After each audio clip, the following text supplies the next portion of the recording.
दरअसल हुकूमत के एक साल मुकम्मल होने के बाद रिवायतन इस तरह के प्रेस कॉन्फ्रेंस और अखबारों के जरिए इश्तिहार में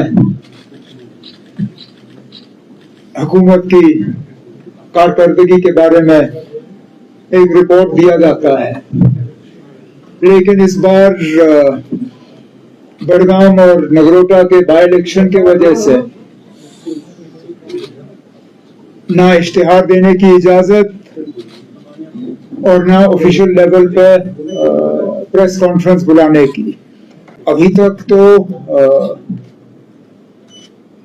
एक आध कैंडिडेट के अलावा कहीं पर भी कैंडिडेट का ऐलान नहीं हुआ है।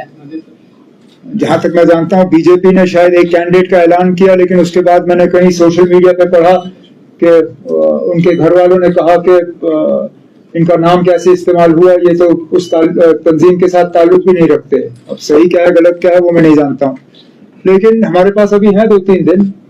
पार्टी में मशवरा चल रहा है, बातचीत चल रही है और मुझे लगता है अगले 24 घंटे या 48 घंटे में हम अपना उम्मीदवार आपके सामने पेश करेंगे और वो अपने नामजदगी के कागज जो है भरेंगे। जहां तक नगरोटा के हवाले से आपने सवाल पूछा, ये सही है कि पार्टी के तरफ से फॉर्मली कांग्रेस को हमने अप्रोच किया है कि अगर वो नगरोटा का सीट लड़ना पसंद करेंगे तो हम सीट उनके लिए छोड़ने के लिए तैयार हैं। इस बात के बावजूद कि पिछली बार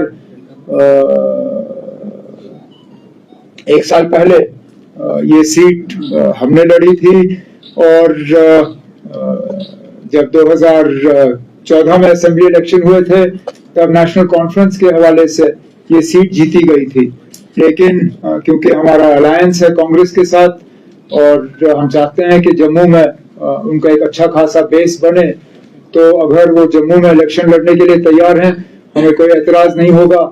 न सिर्फ हम उनके लिए सीट छोड़ेंगे बल्कि पूरी मेहनत करेंगे कि वो वहां से कामयाब हो जाएं। उम्मीद तो हमें करनी चाहिए, लेकिन ये भी दुरुस्त है कि जिस तरह स्टेटहुड को कहीं ना कहीं पहलगाम के साथ भी जोड़ने की कोशिश की जा रही है, वो जम्मू कश्मीर के लोगों के साथ सरासर नाइंसाफी है। क्योंकि पहलगाम में जो हुआ उसके लिए इलेक्टेड हुकूमत कसूरवार नहीं है। जम्मू कश्मीर के लोगों ने भी उसका साथ नहीं दिया। जो लोग पहलगाम के हमले के जिन पे पहलगाम के हमले का इल्जाम लगा, जिनको फिर उसके बाद एनकाउंटर में मारा गया, उनमें से कोई भी जम्मू कश्मीर से नहीं था, सब बाहर से थे। तो इन सब चीजों को लेने के बाद अगर कि ये फिर बात आ जाती है कि स्टेटहुड पे बात करने के दौरान हमें पहलगाम पे भी सोचना चाहिए, तो मुझे लगता है हमारे साथ सरासर नाइंसाफी है जम्मू कश्मीर के लोगों के साथ। चलिए सियासी मैदान में जो बात हुई मैं उस पर नहीं जाऊंगा। कम से कम पार्लियामेंट में और सुप्रीम कोर्ट ऑफ इंडिया में बार बार ये कहा गया कि 3 step process, delimitation, election, statehood. उस स्टेटहुड में ये नहीं कहा गया कि कोई इफ्स होंगे, बट्स होंगे, ये होगा वो होगा। कहा कि ये 3 कदम है, 2 कदम मुकम्मल हो गए, तीसरा कदम अभी बाकी है।